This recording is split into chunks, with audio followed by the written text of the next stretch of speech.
क्या है 12 लाख तक की इनकम पर जीरो टैक्स का सच? हाल ही में केंद्र सरकार द्वारा फाइनेंशियल ईयर 2025-26 के लिए बजट पेश किया गया है। इस बजट में इनकम टैक्स के 7 स्लैब बताए गए हैं। ये टैक्स स्लैब पिछले फाइनेंशियल ईयर में 6 हुआ करते थे, जो कि 0 से 3 लाख तक की इनकम पर कोई टैक्स नहीं हुआ करता था। और अगर आप 15 लाख से ज़्यादा कमा रहे हैं तो यही टैक्स 30% आपको देना होता था।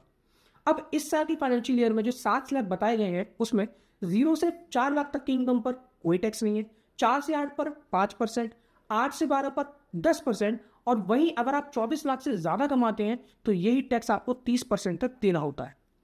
अब जैसा कि आपने देखा कि 8 से 12 लाख तक की इनकम पर 10% टैक्स बन रहा है, तो फिर ये टैक्स जीरो हुआ कैसे?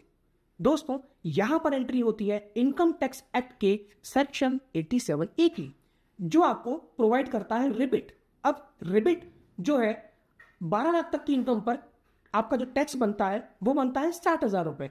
वहीं 87A के तहत आपको जो रिबिट मिलती है वो भी 60,000 रुपये मिल रही है। तो अल्टीमेटली आपका जो 12 लाख तक की इनकम है उस पर जो भी टैक्स बन रहा था, जो कि 60,000 था, वो आपका नील हो जाता है। तो इस तरह से 12 लाख तक की इनकम पर आपको कोई टैक्स नहीं देना है। अब बात आती है कि अगर आप सैलरी एम्प्लॉयड हैं तो यहीं पर आप सैलरी एम्प्लॉयड होने के नाते 12,75,000 तक की इनकम पर जीरो टैक्स पे करेंगे।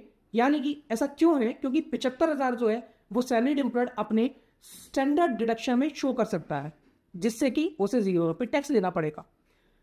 अगर आपको वीडियो इन्फॉर्मेटिव लगी हो तो लाइक करें और शेयर करें, और ऐसी ही इन्फॉर्मेटिव वीडियोस के लिए हमारे चैनल सुपर प्रेप को सब्सक्राइब करें।